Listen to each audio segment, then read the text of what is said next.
আমি অভিমন্যু শঙ্কর রায়ের স্ত্রী ছুটি।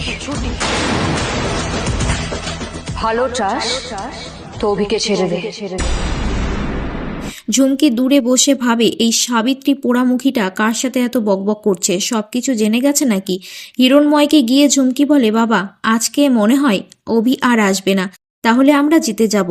হিরণময় তখন বলে, বিয়ের পর অভির এতটা অধঃপতন হয়েছে তা ভালো করে বুঝতে পারছি।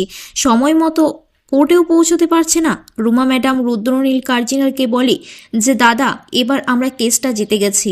তারপর রুমা ম্যাডাম ফোন করে গুন্ডাদেরকে বলে, অবিকে কোনোভাবেই ওখান থেকে তোরা ছাড়বি না, তার সাথে হিরেগুলো যেন তোরা ভালো করে লক্ষ্য কর, আশেপাশে কোনো লোক যেন ওখানে ঢুকতে না পারে। ছুটি ভাবতে থাকে, জানি না উকিল স্যারের সাথে ভেতরে কি হচ্ছে, গুন্ডারা মারধর করছে না তো উকিল স্যারকে।